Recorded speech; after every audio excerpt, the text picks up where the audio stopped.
आकाशवाणी भोपाल से प्रस्तुत हैं प्रादेशिक समाचार।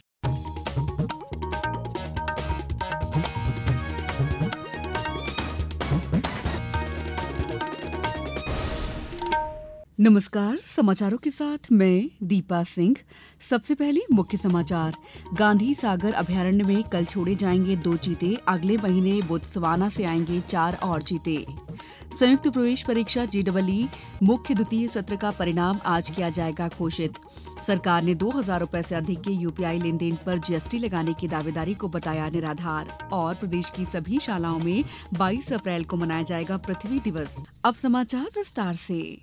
केंद्र सरकार के सहयोग से कल 20 अप्रैल को गांधी सागर अभयारण्य में चीते छोड़े जाएंगे। इसके लिए कुनो नेशनल पार्क से 2 चीते गांधी सागर अभयारण्य ले जाए जाएंगे। मुख्यमंत्री डॉ मोहन यादव ने बताया है कि भारत यानी मध्य प्रदेश में जन्मे चीता शावकों की जीवन प्रत्याशा पूरे विश्व में सर्वाधिक है। हमारी भारतीय आबो हवा में खासकर मध्य प्रदेश के जंगलों के अंदर चीते के बच्चों का प्रजनन और उनके साथ साथ बच्चों का बड़ा होना हमारी आबो हवा को ये बहुत सुखद समाचार है। और इसी आधार पर भारत सरकार के माननीय मंत्री और उनके अधिकारियों ने समीक्षा करते हुए हमारे दूसरे एक और चीता प्रोजेक्ट के स्थान गांधी सागर को उन्होंने मान्यता दी है कि अब आप अपने यहाँ से चीतों को ले जा करके गांधी सागर अभयारण्य को भी प्रारंभ कर सकते हैं। मुख्यमंत्री कल केंद्रीय पर्यावरण, वन और जलवायु परिवर्तन मंत्री भूपेंद्र यादव के साथ मध्यप्रदेश में चीता प्रोजेक्ट के क्रियान्वयन संबंधी समीक्षा बैठक को संबोधित कर रहे थे। बैठक में राष्ट्रीय बाघ संरक्षण प्राधिकरण की ओर से बताया गया कि दक्षिण अफ्रीका, बोत्सवाना और केन्या से और अधिक चीते भारत लाने के लिए प्रयास जारी हैं। मई तक बोत्सवाना से 4 चीते भारत लेकर आने की योजना है। इसके बाद 4 और चीते लाए जाएंगे। गौरतलब है कि कुनो राष्ट्रीय उद्यान में वर्तमान में कुल 26 चीते हैं। इनमें से 16 चीते खुले जंगल में हैं और 10 पुनर्वास केंद्र में है। इस साल वर्ष की संयुक्त प्रवेश परीक्षा जेईई मुख्य द्वितीय सत्र का परिणाम आज घोषित किया जाएगा। राष्ट्रीय परीक्षा एजेंसी एनटीए ने एक बयान में कहा है कि परिणाम जेईई मेन की वेबसाइट पर उपलब्ध होगा। साथ ही इसमें कट ऑफ अंक भी प्रदर्शित किए जाएंगे। ये परीक्षा 2 से 9 अप्रैल के बीच आयोजित की गई थी। यदि कोई परीक्षार्थी दोनों सत्रों की परीक्षा में शामिल हुआ है तो उसे जिस सत्र में अधिक अंक मिले होंगे उस आधार पर उसे मेरिट लिस्ट में शामिल किया जाएगा। इस परीक्षा के माध्यम से भारतीय प्रौद्योगिकी संस्थानों में प्रवेश मिलता है।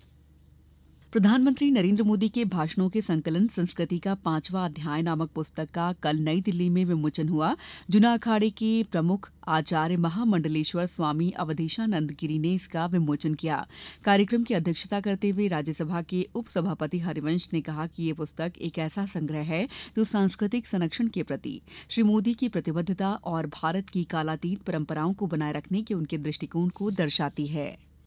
आजादी के अमृत काल में और प्रधानमंत्री जी ने इस संबंध में इन संकल्पों पर चलकर 2047 तक एक विकसित भारत चर्चा की। उसके प्रस्थान बिंदु हैं विकसित भारत, गुलामी से मुक्ति, विरासत पर गर्व, एकता एकजुटता, नागरिकों का कर्तव्य। इन 5 बिंदुओं में जो विरासत पर गर्व है, उस विरासत पर गर्व के लिए सबसे श्रेष्ठ सामग्री का संकलन इस पुस्तक में है। इस मौके पर स्वामी अवधेशानंद गिरी महाराज ने कहा है कि वर्ष 2014 के बाद से देश के प्रत्येक क्षेत्र में नवाचार देखा गया है और माहौल में बदलाव नजर आ रहा है। राज्यपाल मंगूभाई पटेल आज रायसेन जिले की सिलवानी तहसील के ग्राम प्रतापगढ़ में आयोजित संविधान गौरव सम्मान कार्यक्रम में शामिल होंगे। लोक स्वास्थ्य और चिकित्सा शिक्षा राज्य मंत्री नरेंद्र शिवाजी पटेल भी इस कार्यक्रम में शामिल होंगे। राज्यपाल और स्वास्थ्य राज्य मंत्री ग्राम प्रतापगढ़ में विभिन्न योजनाओं के हितग्राहियों के आवासों का भ्रमण कर संवाद भी करेंगे। समाचारों में वक्त है ब्रेक का। ये समाचार आप आकाशवाणी मध्य प्रदेश से सुन रहे हैं। ये समाचार बुलेटिन YouTube पर Madhya Pradesh news all India radio channel पर और Facebook साथ ही X प्लेटफॉर्म पर AIR न्यूज भोपाल पर सुने जा सकते हैं। इसके अलावा आप हमारी वेबसाइट newsonair.gov.in पर अथवा न्यूज ऑन AIR ऐप पर भी समाचार सुन सकते हैं। सरकार ने 2,000 रुपए से अधिक के यूपीआई लेन देन पर जीएसटी लगाने की दावेदारी को पूरी तरह से झूठा, भ्रामक और निराधार बताया है। एक वक्तव्य में वित्त मंत्रालय ने स्पष्ट किया है कि सरकार का फिलहाल इस तरह के प्रस्ताव का कोई विचार नहीं है। इसमें कहा गया है कि जीएसटी केवल मर्चेंट डिस्काउंट रेट MDR जैसे शुल्कों पर लगाया जाता है और अभी तो इसे भी हटा दिया गया है। वित्त मंत्रालय ने बताया कि सरकार यूपीआई के जरिए डिजिटल भुगतान को बढ़ावा देने के प्रति वचनबद्ध है। प्रसार भारती के अध्यक्ष नवनीत कुमार सहगल ने कहा है कि आकाशवाणी और दूरदर्शन बदलते परिदृश्य में अपनी सामग्री और प्रसारण तकनीक को लगातार बढ़ा रहे हैं। आकाशवाणी समाचार से बातचीत में श्री सहगल ने कहा है कि दोनों लेख सेवा प्रसारक बेहतर तकनीक अपना रहे हैं। श्री सहगल ने कहा है कि प्रसार भारती का OTT प्लेटफॉर्म वेव्स अपनी विविध सामग्रियों के साथ हर वर्ग के दर्शकों में लोकप्रियता हासिल कर रहा है। पूरी दुनिया में जो कि उसकी एंटरटेनमेंट इंडस्ट्री है उसमें भारत एक लीडिंग देश है, भारत एक उसका नेतृत्व करता है। तो क्यों ना भारत में ही जो हमारा कंटेंट अवेलेबल है वो दुनिया को भी दिखाई दे और दुनिया भी देखे कि आप कंटेंट जो है सस्ता और बेहतर इंडिया में बना सकते हैं। तो पूरी दुनिया का एक केंद्र ये भारत को बनाने का प्रयास है।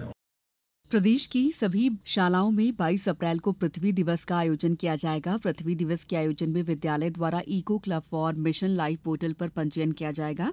विद्यालय की इको क्लब प्रभारी द्वारा विद्यार्थियों के समूह बनाए जाकर स्कूल परिसर और आसपास के बाग बगीचों इत्यादि में उपलब्ध पेड़ पौधों का सर्वेक्षण कर सूची तैयार की जाएगी। विद्यार्थी पेड़ पौधों से संबंधित डिजिटल डेटाबेस भी तैयार करेंगे। विश्व दृश्य श्रव्य और मनोरंजन सम्मेलन वेव्स के अंतर्गत create in India challenge season 1 का शानदार फिनाले अगले महीने की 1 से 4 मई तक मुंबई में आयोजित किया जाएगा।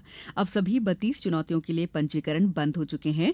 क्रिएट इन इंडिया चैलेंज में लगभग 1 लाख पंजीकरण प्राप्त हुए हैं, जिसमें 1100 से अधिक अंतर्राष्ट्रीय प्रतिभागियों और 60 से अधिक देशों की प्रविष्टियां शामिल हैं। अब 750 फाइनलिस्ट को अपने रचनात्मक कौशल और परिणामों को प्रदर्शित करने का अवसर मिलेगा। वहीं विजेताओं को कार्यक्रम के दूसरे दिन प्रतिष्ठित वेव्स क्रिएटर अवार्ड से सम्मानित किया जाएगा। छतरपुर की अपर्णा चौरसिया भी फाइनल में जगह बनाकर खुश हैं। मेरा नाम है अपर्णा चौरसिया एंड मैं छतरपुर से हूँ और मुझे यहाँ के बहुत अच्छा लग रहा है क्योंकि मैं यहाँ पे इंडियन कॉमिक क्रिएटर चैंपियनशिप की एक फाइनलिस्ट हूँ। मुझे बहुत उम्मीद है कि अब इंडिया आर्ट की फील्ड में आगे जाएगा और वेव्स एक ऐसी चीज़ है जहाँ पे नई होप्स हैं, जहाँ पे आर्टिस्ट को नया अपॉर्चुनिटी मिलेगी। अब कुछ समाचार संक्षेप में। मध्य प्रदेश कर्मचारी चयन मंडल की ओर से प्राथमिक और माध्यमिक शिक्षक चयन परीक्षा कल से शुरू होगी, जो 29 अप्रैल तक चलेगी। 13 शहरों में आयोजित परीक्षा में 1.60 लाख अभ्यर्थी शामिल होंगे। मैहर के एकलव्य छात्रावास के हॉल में आयोजित पंच सरपंच सम्मेलन को संबोधित करते हुए पंचायत और ग्रामीण विकास मंत्री प्रहलाद सिंह पटेल ने कहा है कि प्रदेश के सभी भवन विहीन ग्राम पंचायतों के भवन 2 चरणों में 37.5 लाख रुपए प्रत्येक की लागत से तैयार किए जाएंगे। शिवपुरी में कल से अमर शहीद तात्या टोपे के बलिदान दिवस से 2 दिवसीय शहीद मेला शुरू हो गया। इस दौरान तात्या टोपे के समाधि स्थल पर ध्वजारोहण किया गया। नर्मदापुरम केंद्रीय जेल के करीब 100 बंदियों को स्वरोजगार परक कौशल प्रशिक्षण देने के लिए उद्यानिकी विभाग द्वारा प्रधानमंत्री सूक्ष्म खाद्य उन्नयन योजना पर 1 दिवसीय शिविर का आयोजन किया गया। भोपाल पुलिस कमिश्नर हरिनारायण चारी मिश्रा ने कल फिल्म कुछ तो बोल के पोस्टर का विमोचन किया। Film good touch bad touch पर आधारित है। राज्य हज कमेटी के भोपाल स्थित दफ्तर में विशेष शिविर आयोजित कर हज यात्रियों का टीकाकरण किया गया। पहले 2 दिनों में 442 यात्रियों का टीकाकरण और स्वास्थ्य परीक्षण हुआ। रायसेन की सांची मार्ग पर स्थित संत फ्रांसिस चर्च में गुड फ्राइडे पर विशेष प्रार्थना हुई। इसके बाद ईसाई समाज द्वारा चर्च से जुलूस निकाला गया। गुना में गर्मी ने अपना कहर बरसाना शुरू कर दिया है। कल अधिकतम तापमान 44.3 डिग्री सेल्सियस रिकॉर्ड किया गया, जो इस सीजन का अब तक का सबसे अधिक तापमान है। IPL T20 क्रिकेट में आज दोपहर 3:30 बजे अहमदाबाद में गुजरात टाइटंस का मुकाबला दिल्ली कैपिटल से होगा। इस बुलेटिन में बस इतना ही। अगला बुलेटिन दोपहर 2:10 पर। नमस्कार।